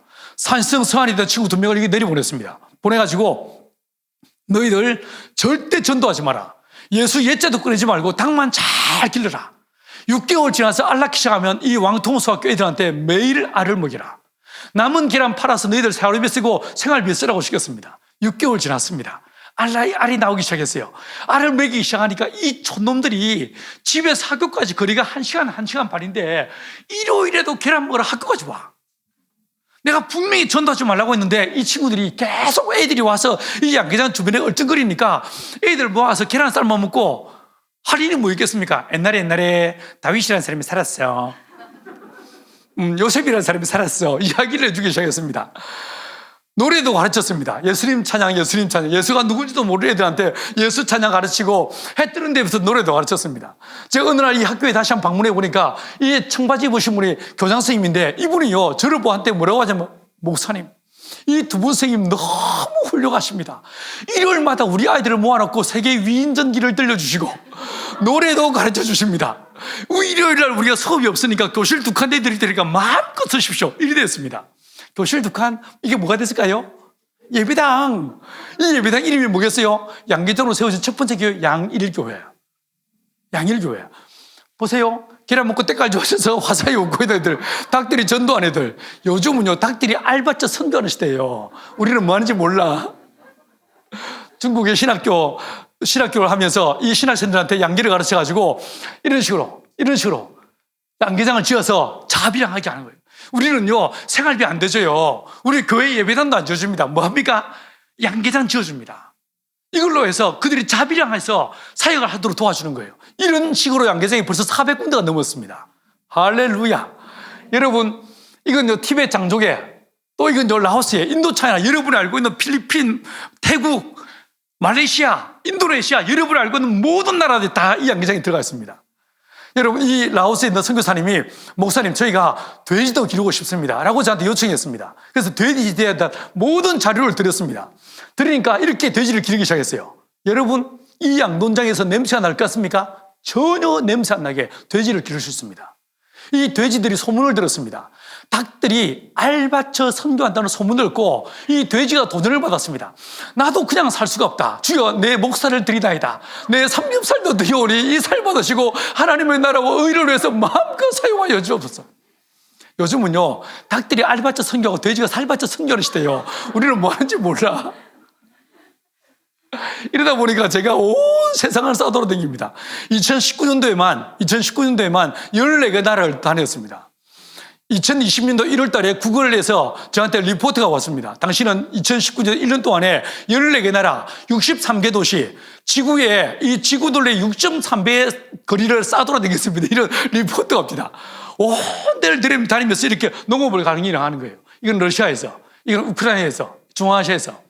이건 우즈베키스탄에 세워진 첫 번째 양계장인데, 여러분, 이 양계장을 필두로 해서 지금은요 150군데가 넘었습니다. 어느 날 3년 전에 이 우즈베키스탄 대통령실에서 저한테 연락이 왔습니다. 목사님, 사마르칸트 전 농민들한테 이 기술을 가르쳐 주십시오. 저희 이리베도요 바쁜 사람이에요.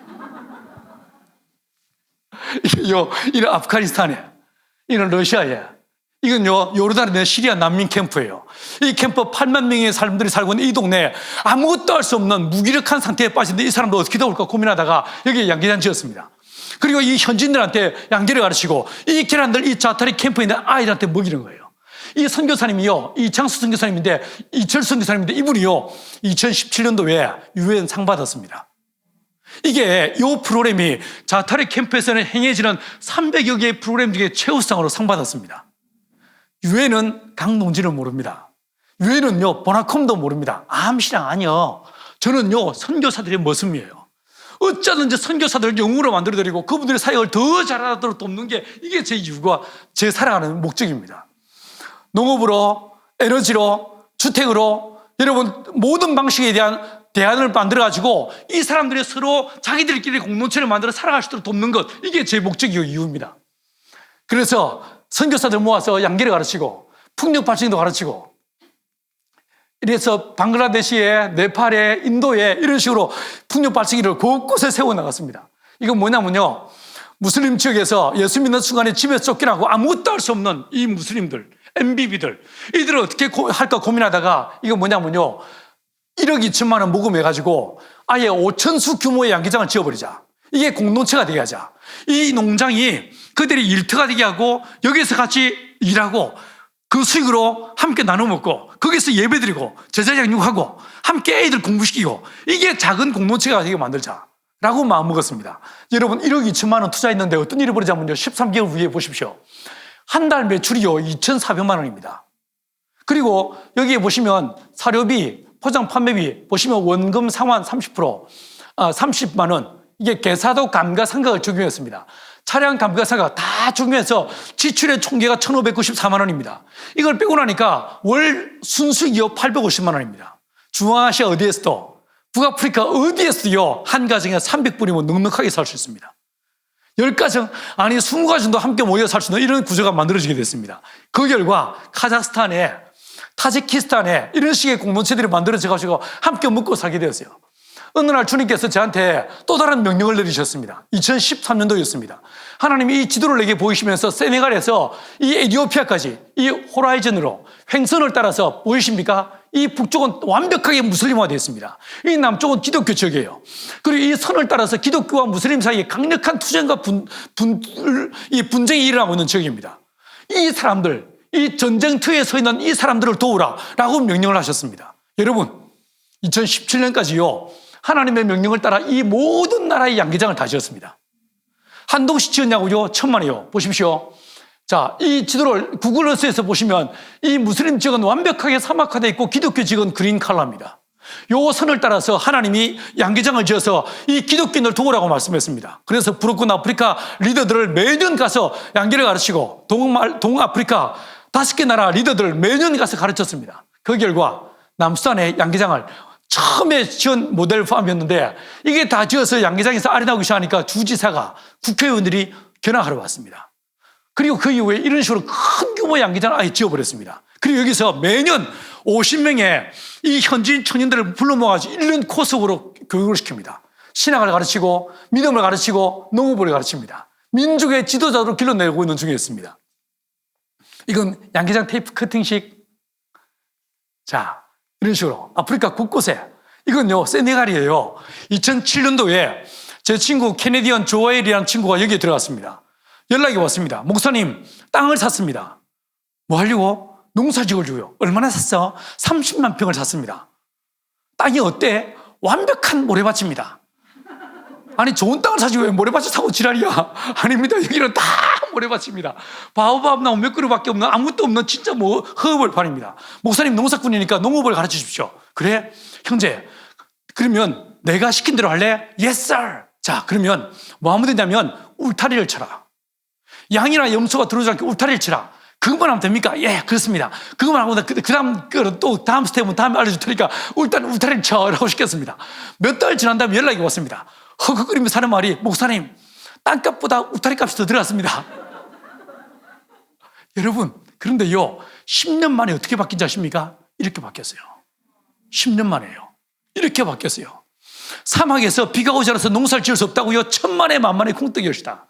여러분, 제가 언젠가 와서 한번 말씀드린 적이 있는데, 물은요 하나님의 창조 세계에서 물은 어디에서 어디로 흐릅니까? 높은 곳에서 낮은 곳으로요? 천만에요. 물은 양방향으로 흐르게 되어 있습니다. 순서가 있습니다. 하나님이 둘째 날 윗물로 물을 끌어올리십니다. 물이 올라가야 내려옵니다. 왜 사막에서 비가 오지 않는가? 올라가는 물이 없으니까 내려오는 물이 없는 거예요. 물은요 땅속에 있습니다. 지하 대수정 엄청난 물이 땅속에 있습니다. 이 땅속에 물을 끌어올리는 방법이 있습니다. 이 아주 단순한 창세기 1장에 나와 있는 이 원리를 이 친구한테 가르쳐 준 거예요. 그 결과 이렇게 바뀌었습니다. 여러분, 세네갈 사람들이 이 조엘이란 친구한테 좋은 땅 팔았겠습니까? 귀신 나오는, 물도 없는 이상한 땅을 비싼 값에 팔고 뒤에 돌아서서 낄낄거리고 웃었지 않겠습니까? 저 바보 같은 놈 웃었지 않겠어요? 그런데 10년 만에 이렇게 바뀌고 나니까 온 세네갈 사람들이 뭐라고 말하겠습니까? 너희 하나님 진짜 살아계시다. 너희 하나님은 창조주 하나님이시다. 이렇게 말하지 않겠습니까? 어린 나무들, 아직 10년이 채 안 된 어린 나무들로 쫙 들어섰고, 이건 심은 나무들이 아닙니다. 스스로 올라온 나무들이에요. 이 나무들이 자라고 숲이 만들어지면서 온갖 짐승들이 다시 여기에 뛰놀기 시작했습니다. 여러분, 여기 양계장이 있어요. 그리고 여기에 저 끝에 있는 저 친구, 저거, 이 친구 조엘이에요. 다 새카매서 모르겠죠, 누군지. 2017년도에 제가 여기 가서 이렇게 이 세네갈 사람들을 모아놓고 열흘 동안 집회와 세미나를 하는데 제가 왔다는 소문을 듣고 바로 위에 있는 말리 정부에서 관료들이 찾아왔어요. 뭐라고 하냐면, 목사님 우리가 500만 평을 드리겠습니다. 똑같이 만들어 주십시오. 저는 뭐라고 하면 안 되겠어요? 여러분, 땅이 없어서 농사를 못 짓는다고요? 돈이 없어서 선교 못 한다고요? 천만에 만만에 콩떡이 엇이다. 선교는 하나님이 하시는 일이에요. 자, 이건요, 저희가요, 아프리카에서 치킨집을 시작했습니다. 치킨집을. 대박이 났습니다. 대박이 났습니다. 대박이 나가지고 저는 앞으로 10년 동안에 이 치킨집을 한 1000개의 매장을 만들려고 생각하고 있습니다. 그래서 한 교회 청년들이 이 매장에 와서 일을 하고 11조를 하게 하고 그 결과 교회가 자립하게 만드는, 재밌지 않습니까? 이런 식의 매장으로 하나님께서 제게요 닥닥닥 하신 이유가 보이죠? 내가 만약에 대시를 했으면요 어떻게 무슬림 쪽에서 복음을 전할 수 있겠습니까? 주님이 닥닥 하신 이유가 있는 거예요. 이 닭은요 종교와 문화와 국경을 초월해서 안 먹는 인간들이 없어. 다 먹어. 더군다나 한국은 뭐로 엄청 유명해. 아무튼 엄청 유명해. 이건요 말레이시아입니다. 말레이시아에 어느 날 교단 관계자들이 저를 찾아왔습니다. 보훈까지. 말레이시아인들이 선교사 없이 자기들끼리 찾아왔습니다. 와서 저한테 뭐라고 하냐면, 목사님, 말레이시아 오랑아슬리 원주민들한테 저희가 복음을 전하고 교회를 지어줬는데 몇 년 지난 다음에 가서 보니까 목사가 교인들 데리고 무슬림으로 역계중에 있습니다. 도대체 무슨 일인지 물어보니까 먹고 살 길이 없어서, 자립할 길이 없어서 무슬림에서 돈을 주니까 먹고 살려고 무슬림으로 역계중하더란 거예요. 알라나 하나님이나 그거 아니요 이러면서. 이런 기가 막힌 일이 일어나고 있는데 이 일들을 좀 막아주십시오. 도와주십시오. 제안을 했습니다. 여러분, 이건요 쿠칭이라고 하는 동말레이시아 큰 도시에서 190세계 교회 연합 집회를 하는 모습이에요. 그리고 온 미리, 사마라, 쿠칭, 온 동말레이시아 모든 지역들을 다니면서 농업을 가르쳤습니다. 그 결과 이런 식으로 100여 군데 양계장이 지어져서 여러분 안락고, 그 결과 이 목회자들이 더 이상 무슬림으로 역계종하지 않는 일들을 만들어내게 되었습니다. 이 지구는 누구냐면요 콥틱 교황이십니다. 어느 날 콥틱에서 연락이 왔습니다. LCC 대통령이 이 1000년 1200년 된 무슬림 이 개신교 콥틱 수도원들을 정부의 땅을 무단으로 불법 점거하고 있다고 해서 빼앗아 간다는 거예요. 60% 이상의 땅을 빼앗아갖고 남은 땅들도 고율의 세금을 매긴다는 거예요. 여러분이 아시다시피 이 수도사들이 무슨 돈이 있겠습니까? 이 교황을 만났는데 제 손을 잡고 정말 울면서, 목사님 우리를 도와주십시오라고 했습니다. 서울에 있는 한 교회 부흥회를 했습니다. 앵벌이 했습니다. 이익을 모았습니다. 삥을 뜯었습니다. 그 돈 들고 날아가가지고, 그 다음에 뭐냐면요 요 수도사들, 이 수도원에 수도사들한테 양계를 가르쳤어요. 그래가지고 이렇게 양계장이 지어졌어요. 그 결과 여러분 그 세금을 계란 팔아가지고 세금 냈다는 소문을 작년에 들었습니다. 할렐루야. 자, 닭들과 함께 계란과 함께 온 세상을 섬기는 거예요. 이거는 네팔입니다. 네팔에서 현지인 리더들 150명 모아가지고 집회하고 세미나하고 이렇게 양계장이 지어졌습니다.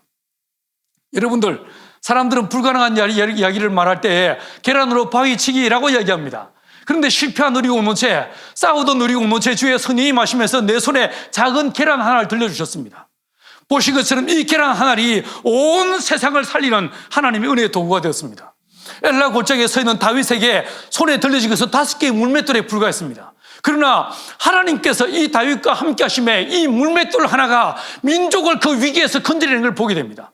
여러분, 코로나 중에도 주여 내 인생 주님이 붙잡아 주옵소서, 내 삶 하나님이 붙잡아 주옵소서, 이 새로운 교회 주님이 붙잡아 주옵소서, 주여 이 한국교회를 하나님이 붙잡아 주옵소서, 이것이 저와 여러분의 소원되기를 간절히 축원합니다. 자, 몇 장만 더 보여드릴게요. 이게 어디겠습니까? 북한입니다. 북한에도 이런 식으로 곳곳에 양계장이 지어졌습니다. 벌써 12군데가 넘었습니다. 평양에 과기대라고 들어보셨죠? 평양 과기대 양계장을 4동을 지었습니다. 이 4동 지었는데 작년에요 이 평양 과기대에서 양계를 가지고 7편의 논문이 써졌습니다. 제가 타픽을 적고 7편의 논문이 쓰여졌습니다. 그 중에 2편이 영국 옥스퍼드에서 그 논문을 쓴 사람을 풀 스칼라십으로 불러드렸습니다. 박사과정으로. 양계가요, 진짜 재밌습니다. 진짜 재밌습니다. 저는요, 계략 요양소에 이 양계장 지어가지고 단백질 먹지 않으면 살아갈 수 없는 이 사람들한테 계란 먹게 하는 거예요. 타가소에 요양원에 이 양계장 지어가지고 그들이 이 계란으로 먹고 살 수 있도록 돕는 거예요. 여러분, 이건요, 지금 사진이에요. 우리는 다 잊어버렸지만 우리는요, 너무 부유하고 풍부해서 오히려 안 먹으려고 애쓰를 쓰는 이런 시대를 우리가 살고 있지만 북한은 지금 어떻겠습니까? 춘궁기에 해당합니다. 기억나십니까? 보릿고기에 해당합니다. 가을에 수확한 거 다 떨어지고 6월달 보리와 밀이 나기 전까지 아무것도 먹을 것이 없어 초근목피의 시간을 보내고 있습니다. 북한은 아시는 것처럼 80%가 이게 산이다 보니까 아무리 농사를 잘 지어도요, 전체 인구에 대비했을 때 100만 톤의 식량이 늘 부족합니다. 근데 작년에 가을에 이 농사가 말 그대로요, 엉망진창이었습니다. 벌써부터 아사자들이 발생되기 시작했다는 말 들었습니다. 지난 7년 전부터 함경북도 온성군에 이 가난해서 아무것도 먹을 것이 없는 이 사람들을 위해서 이게 모래처럼 보이지만 모래가 아니고 옥수수입니다. 작년에 3,000톤을 보냈습니다. 이 돈을 보내서 이 옥수수를 돈 모아가지고 이걸로 중국에서 옥수수 사가지고 이걸 보냈습니다. 지금도 이걸 보내고 있는 중에 있습니다. 근데 한국교회가 너무 어려워지면서 진짜 먹으면 안 됩니다. 2주 전에 1차 물량을 보냈는데 물량은 다 보낸 다음에 이제 한 시름 놓나 있는데 다시 연락이 왔습니다. 뭐라도 더 보내줄 수 없습니까? 뭐라도 좀 더 보내주십시오. 여러분, 이게 북한의 상황인 거예요. 어느 날 우리가 문이 열렸을 때 남과 북이 아까 우리 목사님 기도하신 대로 지하에서 숨지고 기도하는 북한의 성도들을 만나게 될 거예요.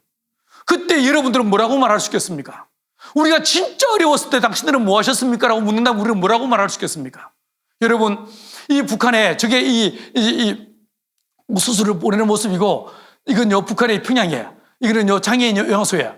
이거는 또 다른 곳에 곳곳에 이런 식의 양계장을 짓고, 이건 뭐냐면요, 12월 달 되면 겨울에 함경북도 온성군 아우지 탄광 그 38,000명의 사람들을 위해서 매년 성탄절에는 모금해가지고 양말을 보냅니다.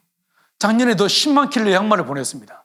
양말이 뭔지도 모르고 발싹이라고 해서 집에 남는 천으로 발을 싸서 동동 싸가지고 겨울을 지내야 되는, 그래서 늘 동상에 이 발이 노출된 이 사람들을 위해서 두툼한 겨울 양말 보내고 있습니다. 뭐라도 하고 싶어서, 뭐라도 하기 위해서 발버둥을 칩니다. 여러분, 많은 한국교회 성도들이 그리고 목회자들이 한국교회에 더 이상 소망이 없다고 말합니다. 한국교회 끝이다라고 말합니다. 여러분은 어떻게 생각하십니까? 나는 이 말에 동의할 수 없습니다. 왠 줄 아십니까? 1907년에 부흥이 있었던 곳은 이 서울이 아니었습니다. 평양, 북한 땅 평양과 원산이었습니다. 45년 해방되고 난 다음에 우리가 다 이해할 수 없는 하나님의 어떤 섭리에서 38선이 거지게 하시고 북한에 있던 3,800개의 모든 교회가 문을 닫겠습니다. 맞죠? 그리고 이 대한민국을 이렇게 발전시키셨습니다. 여러분, 지금 북한에 교회가 없을까요? 아닙니다. 최근 들어서 엄청난 사람들이 죽게 나오고 있습니다. 여러분, 문화혁명을 하면서 중국 안에서 모든 선교사를 추방했습니다. 교회 지도자를 총살시켜버리거나 감옥에 투옥시켜서 감옥에서 죽게 만들었습니다. 여러분, 교회를 문 닫게 하고 교회를 파괴시켰습니다. 성인체를 모아서 다 불태워버렸습니다. 여러분, 이 사무시대를 중국의 10년의 문화 통치를 겪었는데 마지막으로 북경국 공항을 떠나는 선교사가 뭐라고 했냐면 중국 교회 끝났다라고 얘기했습니다. 그런데 막상 문을 열고 보니 이 중국 교회는 100배, 1000배 성장되어 있었습니다. 선교는 사람이 하는 일이 아닙니다. 하나님이 하십니다. 지금 여러 채널을 통해서 들어보면 북한 안에서 정말 많은 이적적이고 기적적인 모습으로 사람들이 예수께 나오고 있습니다. 여러분, 저는요, 이게 뭔가 보이는 것 같아요. 진짜 멀지 않은 것 같아요. 남과 북이 복음 안에서 하나 되는, 저는 이 코로나 팬데믹의 상황을 통해서 하나님이 기실한다는 느낌이 듭니다. 쭉정이들 다 날려버리시고 진짜 알곡들만 이 한국교회 모으시는, 그리고 이 안에서 하나님께서 원하시는 거룩과 순결이 회복되게 만드시고, 이 안에서 진짜 진정한 예배가 회복되게 만드시고, 그리스도의 거룩한 정병으로 세우신 다음에 그 다음에 남과 북이 복음으로 하나 되게 하시고, 이 복음으로 하나 된 이 민족이 온 열방을 섬기면서 주님의 오실 길을 예배하는 선교 한국의 꿈을 이루실 것이라고 저는 확신합니다. 이사야서 52장 8절에서 파수꾼이 망루에 서 있습니다. 여러분, 모두가 잠든 새벽에도 이 파수꾼은 깨어 있습니다. 이 파수꾼이 눈을 들어 멀리 어스푼의 동이 밝아오는 멀리를 살펴오는데 누가 보입니다. 이 본문에 보니까 누가 다가오고 있습니까? 여호와께서 다가오고 계시더라는 거예요. 동방의 예루살렘이라 불리던 이 땅, 여러분 2차 세계대전 끝나고 나서 해방된 나라 중에 이 민족만큼 이렇게 회복되고 부흥했던 나라가 어디 있습니까? 하나님의 은혜요, 하나님의 긍휼의 계심이었지 않겠습니까? 이 나라 안에 하나님이 멀리 떠났던 그 하나님께서 무너진 내 하나님 그 교회 안에 다시 그분이 찾아오시는 그날이 속히 오리라고 믿습니다. 이 우리 마리아와 같은, 한나와도 같은 여러분들이 깨어서 한국 교회를 위해서 기도하고 민족 교회를 위해서 기도하고 통일을 위해 기도할 때에 여러분이 이 민족 가운데 다시 찾아오시는 우리 하나님과 눈이 마주치는 이 은혜가 있게 되기를 간절히 축원합니다.